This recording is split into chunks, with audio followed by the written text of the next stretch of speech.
points against Rain or Shine.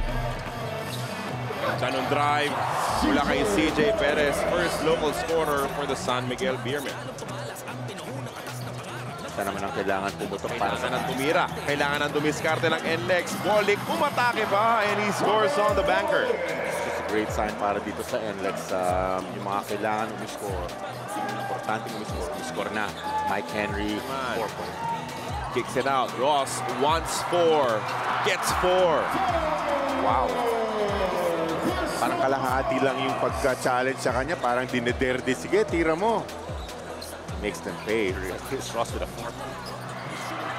Nakanakaw pa siya doon. Forward pass. CJ Perez with a layup. Faced. Kahit hinahabol siya nung kanong reinforcement. Nung kabila, Mike Henry still getting that finger roll layup. CJ Perez. 5 points pa in total. Dito naman, madaling-madali para kay Junmar Fajardo. Ganda yung ikot ng bola. Sakto yung pasa sa ilalim. Exactly what the doctor ordered. Report nga ni Miss Natch. Yes, sir.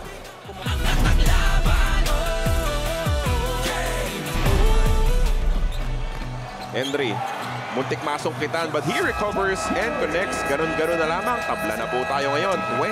28-28. A counter-attack for the NLEX Road Warriors, forcing this time out from San Miguel Beer. Just staying with that play. Natapikan. Nawala na It's against Rain or Shine. So malamang aabutan niya ulit yung numerong yan. A 3-point shot open for Rob Herndon. This is what you want, Carlo. Yung catch and shoot para dito kay Robbie Herndon. And it's working. And ito yung sinasabi natin kanina, Jolly, na pag pumasok yung outside shots mo, you have a chance against the San Miguel Beermen. This is why we call them the mighty Beermen, di ba? Dahil because of that. Riding 12 points already for the squad. Give and go. Bolik goes reverse.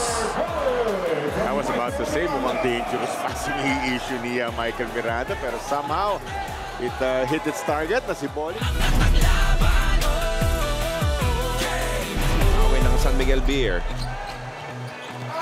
Oh, what a drive coming from Junmar Fajardo on the secondary break. Nasilip pa siya nitong si CJ.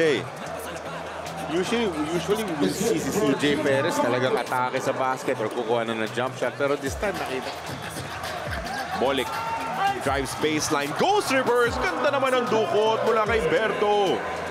Carlo naging doble ganda dahil that was in the front of Junmar Fajardo, no? Yung kanyang reverse layup na yun, Berto Bolik.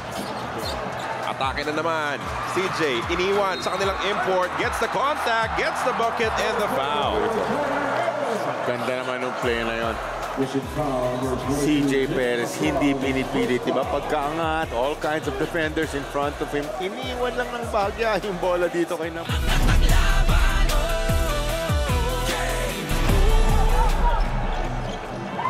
Good seal. Miranda gets the end one. Di madali yun, Carlo. You have probably 1 second na window para ipasa yan. Diba? Sandali lang yan. Magkopalak sa aking laro ni Junmar Fajardo nung nakarang laro. Oh, spin move is money for Mike Henry. At mapupwersa itong San Miguel Beer na tumawag ng isa pang timeout. That will be their second. Isa na siya sa mga main scorers ng NLEX, Michael Miranda. Oh! 4 gusto ni Terence Romeo. As he inches San Miguel Beer closer, only down by 1 now. Only 6 points, but 6 very impactful. Backside to Roger. Balik kay Miranda. He wants 4. Oh my goodness! Miranda from way downtown. Compliment Bolik. Compliment Mike Henry, no. To the import Adams. He goes on the drive. The lip is good. Okay. Tied ball game. Not agreeing.